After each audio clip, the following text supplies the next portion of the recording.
யார் வீட்டு சொத்தை யார் நினைப்பது சார்? என்ன காரணத்தினால முஸ்லீம்கள் தகுதி இல்லைன்னு சொல்றாங்க? அதை சொல்லிட்டு இவங்க 3 இந்துக்களை நியமிக்கணும். திருப்பதி தேவஸ்தானமோ ராம ஜென்ம பூமி கமிட்டியிலையோ வேற ஏதாவது கோயில்களையோ முஸ்லீம்களையோ கிறிஸ்தவர்களையோ மெம்பர் ஆக்குவாங்களா?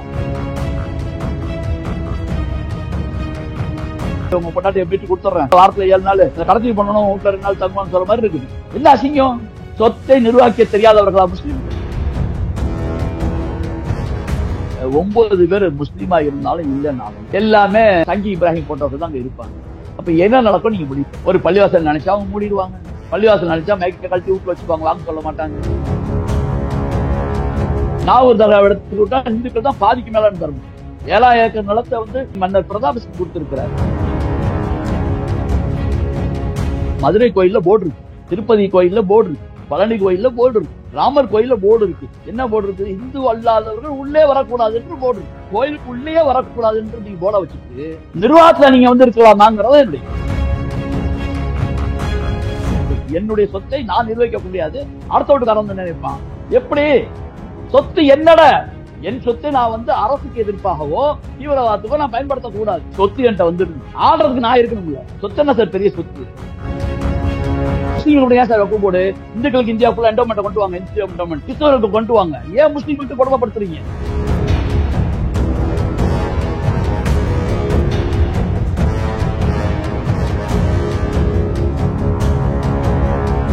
நேர்களுக்கு அன்பு வணக்கங்கள். நான் உங்கள் தண்டோரா வில்லேஜிஸ்டின். இன்றைக்கு வலைகாணல்ல நம்முடன் இணைந்திருப்பது MGK நிஜாமுதீன் அவர்கள். சார் வணக்கம். சார் வணக்கம். வகுப்பு சட்ட திருத்த மசோதாவை குறித்து உச்சநீதிமன்றம் கொடுத்த அந்த தீர்ப்பானது ஒரு பக்கத்துல சாதகமா இருக்கு, இன்னொரு பக்கத்துல பாதகமா இருக்குன்னு பல விவாதங்கள், பல கேள்விகள் எழுது. சார், நீங்க இந்த உச்சநீதிமன்ற தீர்ப்பை எப்படி பாக்குறீங்க சார்? இந்த உச்சநீதிமன்ற தீர்ப்பு பாஜகவினுடைய குரலாகவே என்னால் பார்க்க முடியும். இந்திய அரசியலமைப்பு சட்டத்தை தகர்க்கக்கூடிய ஒரு நிகழ்வை, ஒரு ஆயுதத்தை உச்ச நீதிமன்றமே கையில் எடுத்திருக்கிறதோ என்று என்ன தோன்றுகிறது. அவ்வளவு ஒரு பாதகமான ஒரு தீர்ப்பாகத்தான் நான் கருதுகிறேன். சொத்துடைய உரிமையை யார் நிர்ணயிப்பார் என்ற நிலையிலே கலெக்டர் நிர்ணயிப்பார் என்று சட்ட சட்டம் சொல்வதை அது தடுத்து வைத்திருக்கிறது. முழுமையாக எங்களால் தடை செய்ய இயலாது என்ற நிலையில குறிப்பாக சில விஷயங்கள்ல நாங்கள் தடையை அறிவித்திருக்கிறோம் என்று சொல்லிவிட்டார். ஆனால் அதையெல்லாம் தாண்டி மாநில அளவில் உள்ள வக்ஃப் வாரியங்களில் ஏற்கனவே கொடுத்த சட்டத்துல 11 பேர்ல 7 பேர் வரைக்கும் முஸ்லீம் அல்லாதவர்கள் நியமிக்கலாம் என்று பாஜக கொண்டு வந்தது. ஆனால் இன்று உச்ச நீதிமன்றம் என்ன சொல்கிறது? இல்ல நீங்க 7 பேர்லாம் வைக்கக்கூடாதுங்க, 3 பேரை வச்சுங்க அப்படின்னு சொல்லு. விதி என்ன? கான்ஸ்டியூஷன் 25, 26, 27, 28 அரசியலமைப்பு சட்ட பிரிவு 25 ஒரு மனிதன் எந்த மதத்தையும் பின்பற்றலாம், அதை கொண்டாடலாம். 26 அவன் பிடித்திருக்கிற மதத்தை அடுத்தவற்றை போய் சொல்லலாம், நல்லா இருக்குப்பா அப்படின்னு சொல்லி பரப்பலாம், கொள்ளலாம், கொள்கையை அடுத்தவர் கொண்டு செல்லலாம். 27 அந்த மத நிறுவனங்களை சுயமாக நிறுவத்திக் கொள்ளக்கூடிய உரிமை. 28 கல்வி உரிமை சிறுபான்மை வச்சுக்கிட்டு அதை வச்சுதான் இருக்கு. இப்ப அரசியல் சட்டம் அந்த பிரிவுகள் வழங்கக்கூடிய உரிமை என்னன்னா, வக்ஃப் என்பது முஸ்லிம்களுடைய ஒரு நிறுவனம். அந்த நிறுவனத்தை நிர்வகிக்கக்கூடிய அந்த நிறுவனத்தில் முஸ்லிம் அல்லாதவர்கள் இந்துக்களோ மற்றவர்களோ 3 பேர் மாநிலத்தில் இருப்பார்கள். ஒன்றிய அளவில் உள்ளக்கூடிய வக்ஃப் கவுன்சில் 22 பேர்ல 4 பேர் இருப்பார்கள் என்று லிமிட்டை வைத்து கொடுத்திருக்கிறார்கள். இது இடைக்கால தீர்ப்பு. ஏற்கனவே இந்துக்கள் அல்லது முஸ்லிம்கள் அல்லாதவர்கள் வரக்கூடாது என்பதுதான் வழக்கே.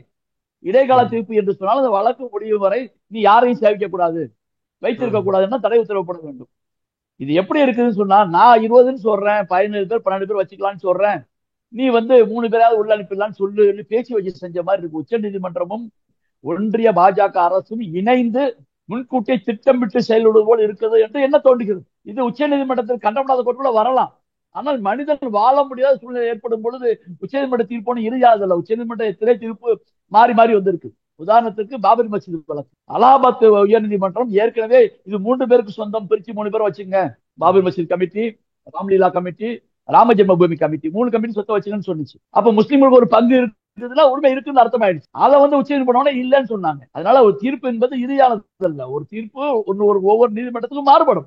இப்ப இங்க உச்ச நீதிமன்ற தலைமை நீதிபதி அமர்ந்திருக்குது. இடைக்கால தீர்ப்பு என்று நீ 3 பேரை நியமிச்சுக்க, 4 பேர் நியமிச்சுக்கன்னு சொன்னா இரு தீர்ப்பில இது கூடாது என்று சொல்லுவாரா? சொல்ல முடியுமா?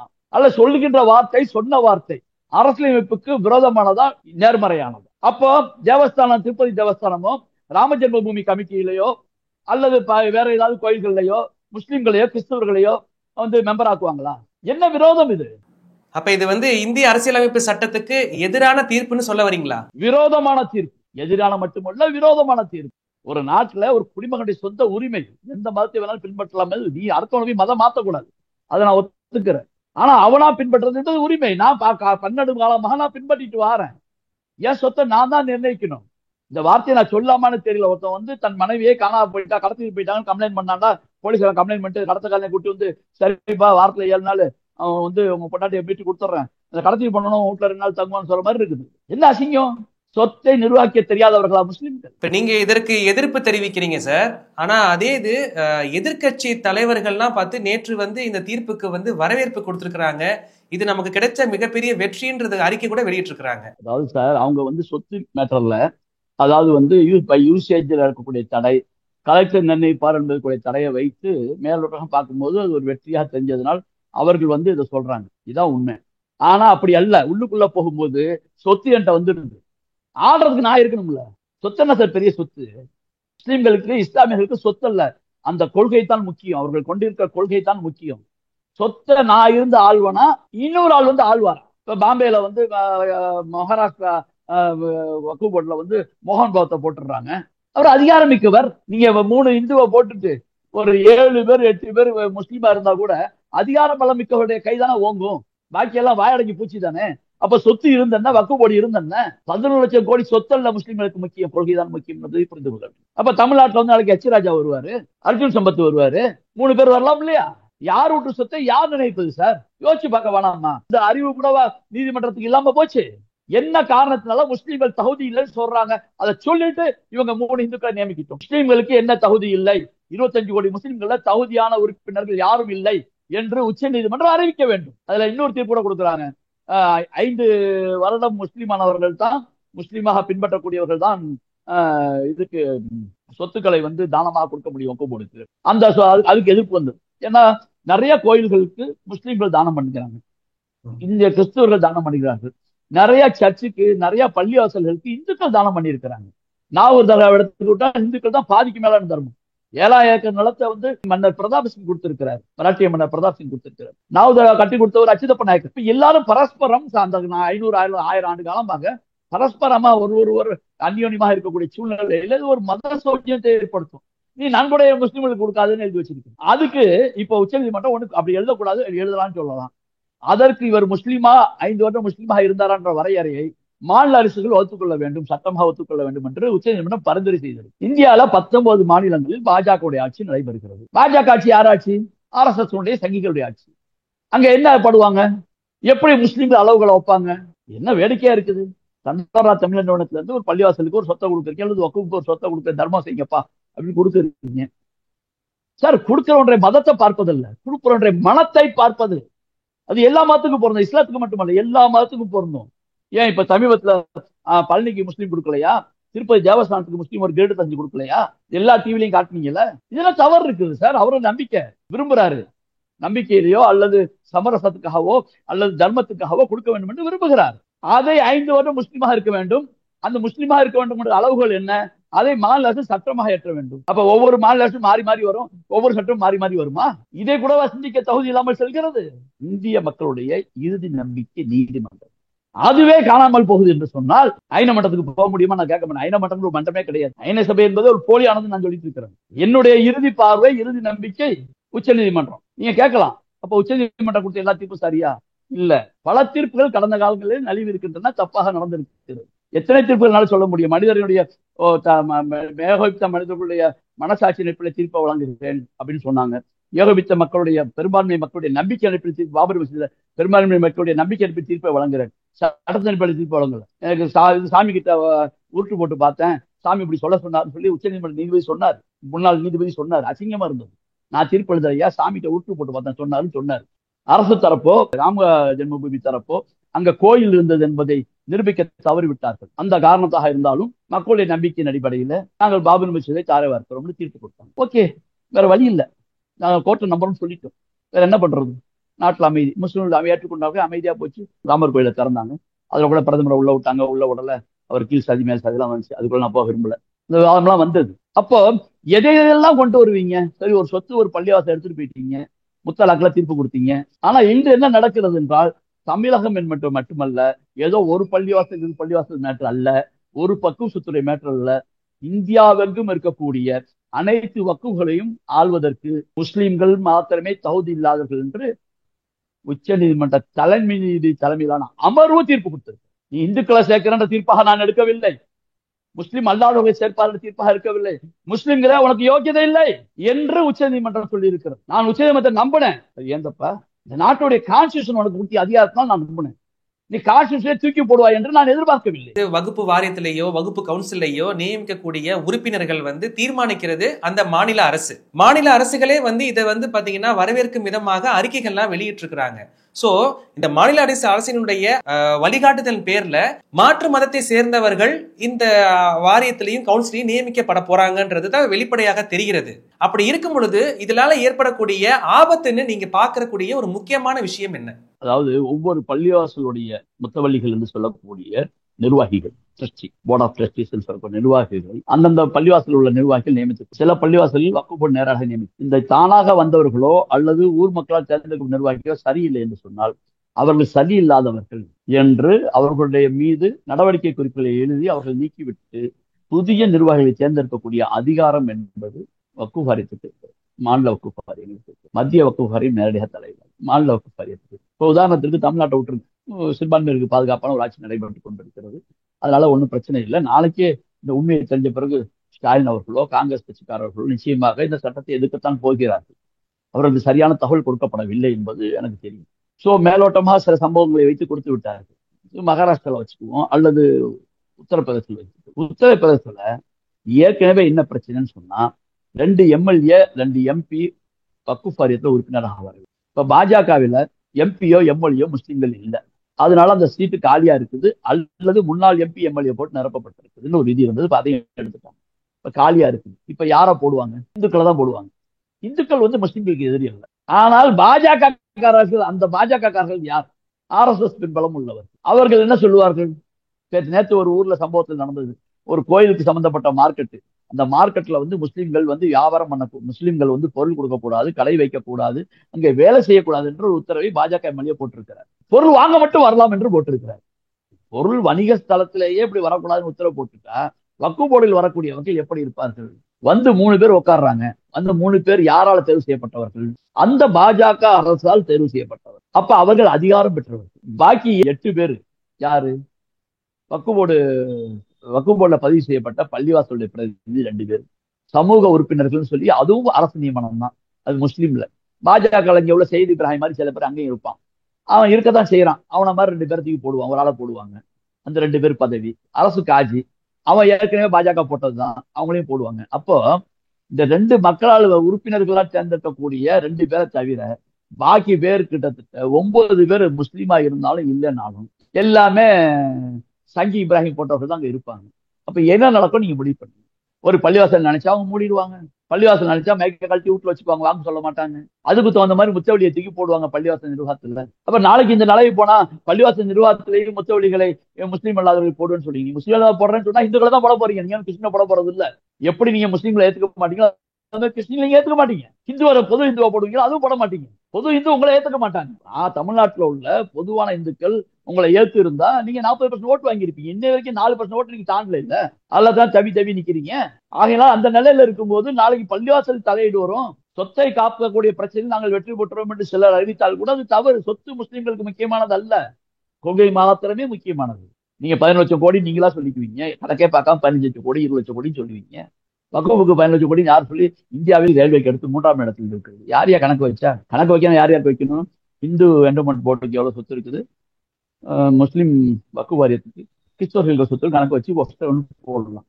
அந்த மாதிரி கணக்கு அவங்க எடுத்திருக்காங்களா? இந்துக்களுக்கு உள்ள என்டோமெண்ட் போர்டு இந்தியா ஃபுல்லா உண்டா? இல்ல. கால்குலேட் பண்ணாம எப்படி இந்துக்களுக்கு பட்டியல போடா முஸ்லீம்கள்ல வக்ஃப் போர்டு மட்டும் சொத்து கூடாதுன்னு சொல்ல முடியும்? இந்துக்களுக்கு என்டோமெண்ட் போர்டே இல்லையே, அவன் ஆட்டைய போட்டுல இருக்கான் சொத்துக்களை. ஒரு 7-8 வருஷத்துக்கு முன்னாடி திருவாங்கூர் அரண்மனை சமஸ்தானத்துடைய படி அந்த கோயில்ல 8 லட்சம் கோடிக்கு சொத்துக்கள் இருக்கிறது, வைரம் வைடூரியங்கள் சொத்துக்களும் இருக்கிறது பேப்பர்ல எல்லா கணக்குலையும் வந்துச்சு. ஒரு கோயிலுக்கு சார், ஒரு கோயிலுக்கு 8 லட்சம் கோடின்னு சொன்னா திருப்பதி எல்லாம் சேர்த்து வச்சு 2-3 கோயில்லயே உங்களுக்கு 11 லட்சம் கோடி போயிடுமே. இப்ப அதெல்லாம் கால்குலேட் பண்ணி கொண்டு வந்தாலும் நீங்க ஓட்டப்பந்தயத்தை வச்சுட்டுலாம் நீங்க 1-2-3 சொல்லணும். அதிகமான சொத்துக்கள் வகுப்புக்கு இருக்குதுன்னே வச்சுக்குவோம். இப்படிப்பட்ட ஒரு அதிகமான சொத்துக்கள் இருக்கிற இடத்துல ஒரு வரைமுறைகள் கொண்டு வர்றது சரி அப்படின்ற மாதிரி தானே தோணுது. இந்திய அளவுலையும் சரி, மாநில அளவுலையும் சரி, வக்ஃப் போர்டுக்கு எந்த சொந்தமான சொத்துக்களும் கிடையாது. இன்னைக்கு தமிழ்நாடு வக்ஃப் போர்டு எடுத்தா சென்னையில் உள்ள ஒரு அந்த பில்டிங் வச்சிருக்காங்க இல்லையா, அலுவலகம், அது மட்டும் தான் சொந்த சொத்து. வக்ஃப் போர்டு என்பது சொந்த சொத்துக்களை நிர்வாகிக்கிற நிறுவனம் அல்ல. Is a supervising board. லோக்கல்ல காவல்துறை, police SP inspector police inspector இருப்பார். அவரை கண்காணிக்கின்ற பொறுப்பு எஸ்பிக்கு வந்திருக்கிற மாதிரி தான் இங்க வக்ஃப் போர்டு நிர்ணயிக்கப்பட்டிருக்கு. சொத்துக்களை பராமரிப்பவர்களை ட்ரஸ்டிகளை கண்காணிக்கின்ற சூப்பர்வைசிங் போர்டு. ஒவ்வொரு சொத்துக்கும் ஒவ்வொரு ட்ரஸ்டி இருப்பான். சில சொத்துக்கு ட்ரஸ்டி இருக்க மாட்டாங்க, அந்த லோக்கல் பாடி மெம்பர்ஷிப்பா இருந்து பண்ணுவாங்க. பொது சொத்து 2 இருக்கு, 2 வக்ஃப் போர்டு சொத்து இருக்கு. ஒன்னு பொது வக்ஃப் போர்டு சொத்து, இன்னொன்னு வக்ஃப் அவுலாத் என்று வாரிசு முறைகள் கொண்டு வரது. வாரிசுரிமை சொத்துக்களுக்கு அந்த குடும்பத்திலே வாரிசா வந்து தர்ம காரியங்கள் செஞ்சுட்டு இருப்பாங்க. பொது வக்ஃப் வந்து அந்த பகுதி மக்களால், மஹல்லா என்று சொல்லக்கூடிய பகுதி மக்கள் நினைக்கப்படும். இதுதான் உண்மை. இந்த சொத்துக்கள் நினைக்கப்படும் போது தான் வருது. இதை அவங்கவுங்க பண்றாங்க. இதை நீ ஒழுங்குபடுத்துறங்கிற பேர்ல நடவடிக்கை எடுக்கிறீங்களா? வரவேற்கிறோம். காங்கிரஸ் காலத்துல திருத்தம் கொண்டு வந்தாங்க, 95ல திருத்தம் கொண்டு வந்தாங்க, 2013ல திருத்தம் கொண்டு வந்தாங்க, வரவேற்கும். ஆனால் நீங்க அப்படி கொண்டு வரலையே. நீங்க முஸ்லீம்கள் நினைக்க முடியாது, நான் போட்டுக்கிறேன்டா, இப்ப 8 பேர் 11 பேர் மெம்பர்னா 7 பேர் நான் போட்டுருவேன், முஸ்லீம் அல்லாதவர்களை போட்டுருவேன்டா. எப்படி ஒரு நிறுவனத்துல இன்னொரு மதத்தார போட முடியுமா சார்? ஒரு நடிகை, ஒரு முஸ்லீம் நடிகை மதுரைக்கு உள்ள ஒரு பிரச்சனை வந்து, அப்ப மந்திரியே சொன்னாரு, சார் பாபு சொல்றாரு, அந்த நடிகை முஸ்லீம் என்ற பெயர் கொண்டதால் அனுப்ப முடியவில்லை என்று சொன்னார்கள் என்று சொன்னார். கோயில் உள்ள மதுரை கோயில்ல போர்டு இருக்கு, திருப்பதி கோயில்ல போர்டு இருக்கு, பழனி கோயில்ல போர்டு இருக்கு, ராமர் கோயில்ல போர்டு இருக்குது. என்ன போர்டு இருக்குது? இந்து அல்லாதவர்கள் உள்ளே வரக்கூடாது என்று போர்டு இருக்கு. இந்து அல்லாதவர்கள் கோயிலுக்கு உள்ளே வரக்கூடாது என்று நீங்க போர்டை வச்சுட்டு நிர்வாகத்துல நீங்க இருக்கலாமாங்கிறத என்னுடைய. நீங்க ஏற்கனவே முஸ்லீம்கள் இல்ல, இந்துக்கள் இல்லாம இல்ல, முஸ்லீம் அல்லாதவர்கள் வக்ஃப் போர்டுல இல்லாம இல்ல. சிஓங்கிற பேர்ல, செக்ரட்டரிங்கிற பேர்ல ஐஏஎஸ் ஆபீசர்கள் அரசு ரீதியாக நடைமுறை பார்ப்பதற்காக முஸ்லீம் அல்லாத தொடர்ந்து வந்து கொண்டே இருக்கிறாங்க, இன்னைக்கு இருக்கிறாங்க.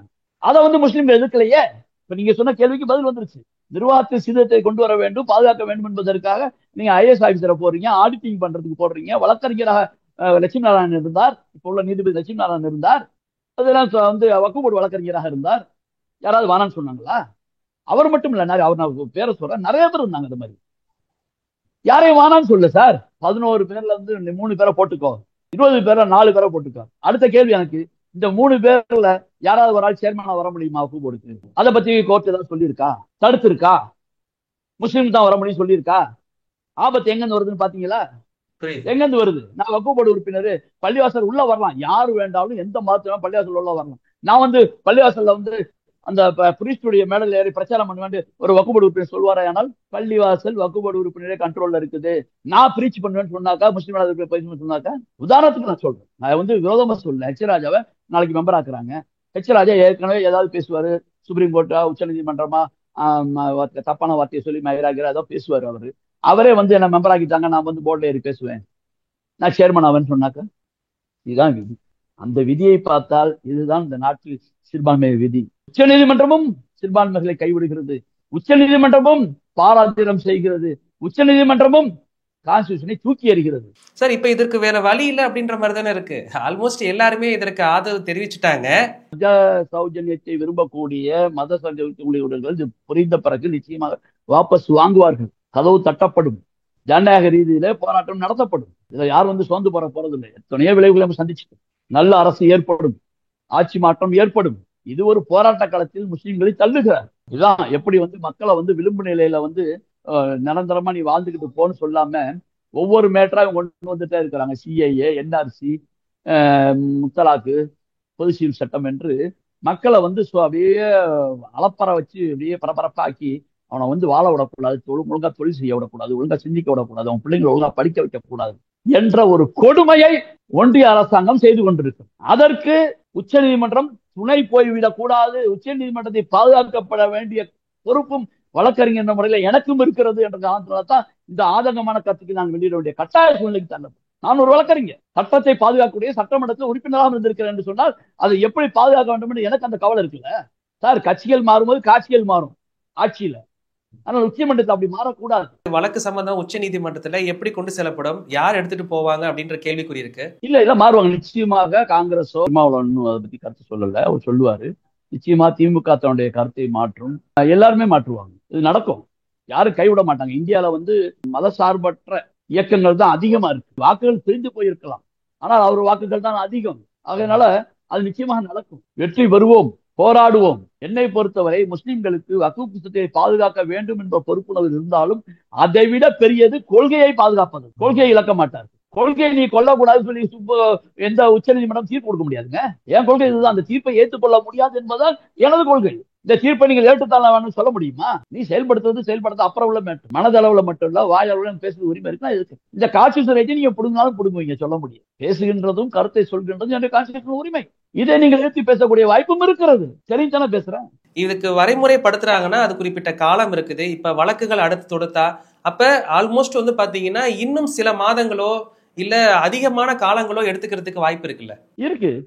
வேணா எடுத்துட்டே போலாம். அந்த இடைப்பட்ட காலத்துல 3 பேர் நியமிச்சிருவாங்க. உத்தரப்பிரதேச நாளைக்கே நியமிச்சிருவாங்க. இடப்பட்ட காலத்துல இப்ப நியமிச்சிட்டாங்க அப்படின்னா இப்ப நீட்டு மாதிரி தானே இதுவும் மாறப்போதும் அப்படின்ற கேள்வி எழுது. நீட்டை விட மோசமா மாறும். எப்படி தாழ்த்தப்பட்ட, பிற்படுத்தப்பட்ட, ஒடுக்கப்பட்ட மக்கள் முன்னேறக்கூடாது என்பதற்காக நீட்டை கொண்டாந்து வச்சு படிப்பதற்கும் பயிற்சி பெறுவதற்கும் செலவு வேண்டும். அதாவது ஏழைகள் உள்ளே செல்ல முடியவில்லை என்பதற்கான சிறந்த உதாரணம் அரசு பள்ளி மாணவர்களுக்கு 7.5 விழுக்காடு. அரசு பள்ளி யார் படிக்கிறா? ஏழை படிக்கிறாங்க. அவருக்கு ஏன் 7.5% வச்சீங்க? நீட்டு சக்சஸ் ஆகல, அவர்களால் உள்ள வர முடியல. அதான உண்மை. எல்லாம் வர முடியும்னா அந்த 7.5% ஒத்துக்கிட்டு கூடாது. அப்போ அப்படி ஒரு நிலை இருக்கும்போது நீட்டு பொதுவானதல்ல. நீட்டிடமெல்லாம் சாஞ்சு போயிடும் நீட்டுங்கிறதான் உண்மை. அப்ப அதே நீட்டு போல நீட்டை விட மோசமாக இருக்கிறது. என்னுடைய சொத்தை நான் நிர்வகிக்க முடியாது, அடுத்த வீட்டுக்காரன் நினைப்பான். எப்படி சொத்து என்னட இல்லைன்னு உச்ச நீதிமன்றம் சொல்லுமா? என் சொத்தை நான் அரசுக்கு எதிர்ப்பாகவோ தீவிரவாதத்துக்கோ நான் பயன்படுத்தக்கூடாது. அவ்வளவுதான் மேட்ருங்க. வக்ஃப் சொத்துல தப்பு இருந்தா அவனை தண்டிங்க, சிறையில போடுங்க. ஏற்கனவே சொத்துல தப்பு இருந்தா சிறையில போடுவான்னு இருக்குது. இப்ப அந்த சட்டத்தையே எடுத்துட்டீங்க. இப்போ நன்மை செய்ய வரேன்னு பாஜக சொல்லுது. ஏற்கனவே உச்ச நீதிமன்றத்துல வக்ஃப் போர்டுல 2013 1995 இந்த சட்டத்துல வக்ஃப் போர்டு சொத்துக்களுக்கு பாராதிரம் பண்ணுபவர்களை சிறை தண்டனை விதிக்க முடியும் இருக்கு. இது பாதுகாப்பா? இப்ப 2025 கொண்ட சட்டமாட்டத்துல அந்த சொத்துல உள்ள தீர்மானத்தை எடுத்துடுறாங்க. எது பாதுகாப்பு? ஆட்டையை போட்டு 12 வருஷம் சொத்தை சொந்த கொண்டாடலான்னு வேற கொடுத்து வச்சிருக்கோம். ஆட்டையை பிறந்து வழி கொடுத்துருக்கோம். இது பேர் தான் பாதுகாக்கிற லட்சணமா? இந்தியாவுடைய ஒரு பகுதி மக்கள், கிட்டத்தட்ட 25 கோடி மக்கள் சின்னாபின்னப்பட்டு போகக்கூடிய ஒரு நசுக்களுக்கு ஆளாகக்கூடிய சூழ்நிலை. நம்முடைய கவலை என்ன? தமிழ்நாடு போல் கேரளா போல் இந்தியா இருக்க வேண்டும் என்பது நமது கவலை. ஆனால் அவர்கள் குஜராத் போல் தமிழ்நாடும் கேரளாவும் மாற வேண்டும் என்ற நிலையில் அவர்கள் கொண்டிருக்கிறார்கள். அதற்கு உச்ச நீதிமன்றம் செவி சாய்த்து விடக் கூடாது. இறுதி தீர்ப்பு இருக்குது. ஆனா இறுதி தீர்ப்பு வரைக்கும் நீங்க இறுதி தீர்ப்பை கொடுக்காம, இது இடைக்கால தீர்ப்பு கொடுக்காம இந்த 2 விஷயத்தை இறுதி தீர்ப்பு கொடுத்த மாதிரி கொடுத்து வச்சிருக்கு. இப்ப என்ன அவசரம் 3 நாள் நிர்ணயிக்கிறது? அதை நிறுத்தி வைப்பா, இறுதி தீர்ப்போட சேர்த்து சொல்ல வேண்டியதுதானே? அடுத்த நாள் அது நடக்கும் அல்லவா? மாவட்ட ஆட்சியருடைய அந்த அதிகாரத்தை உச்சநீதிமன்றம் பறிச்சிருக்கிறாங்க. நீங்க முடிவெடுக்க கூடாதுன்றது இதை ஆதரவா தானே பார்க்க முடியும். மாவட்ட ஆட்சியருடைய அதிகாரத்தை பறிக்க ஏற்கனவே அதிகாரம் அவற்றை இருந்தா அவரை பறிக்கலாம் சொல்லலாம். பாஜக கொடுக்க நினைச்சது தடுத்து இருக்கிறார். ஏன்? நீதிமன்றத்துடைய பவர் போகுதுன்னு தடுக்க நினைச்சிருக்காங்க. அவ்வளவுதான் அதுல மேட்ரு. சரி, அது சொத்தை நீங்க காப்பாத்தி கொடுத்துடுறீங்க. அவர்கிட்ட நீங்க நீதிமன்றத்துக்கு ஆட்சியர்கிட்ட போகாம பாதுகாத்துட்டீங்க. கடைசியில ஆடுறது யாரு? என்ன வைக்கலையே, முஸ்லீமை வைக்கலையே, அங்க முஸ்லீம் அல்லாதவர்கள் உள்ள கொண்டாந்து வைக்கிறீங்க.